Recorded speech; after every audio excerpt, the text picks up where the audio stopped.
جمعة مباركة، وأهلا وسهلا بكم، شاكرا لكم هذه المشاعر الفياضة، وشاكرا مجيئكم من مختلف المحافظات للتعبير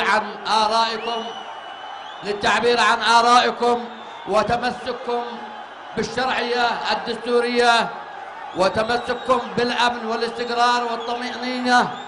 نحن نستمد قوتنا من قوتكم، نستمد ثقتنا بثقتكم، نحن منكم وإليكم، نستمد قوتنا من قوة شعبنا اليمني العظيم رجالا ونساء. لا نستمد شرعيتنا من أي طرف آخر، لا من قطر ولا من غير قطر، فهي مرفوضة مرفوضة مرفوضة مرفوضة. وهذا تدخلا سافرا في الشأن اليمني، فمرفوض ما تأتي به المبادرة القطرية وما تأتي به قناة الجزيرة.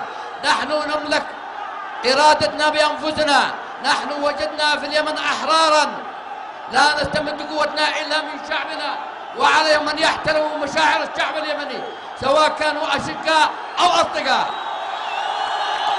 نحن نستمد قوتنا من الشرعية الدستورية، ونرفض تماما الانقلاب على الديمقراطية وعلى الحرية وعلى النهج السياسي الذي انتهجته اليمن عندما أعلنت في 22 مايو أنها يمن ديمقراطي موحد، يمن ديمقراطي موحد نفديه بالروح بالدم.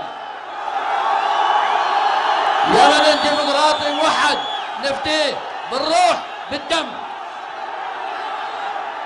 تحياتي لكم رجالا ونساء الحاضرين والغائبين أينما كنتم في قراءكم في محافظاتكم على هذه المشاعر الفياضة، والسلام عليكم ورحمة الله وبركاته.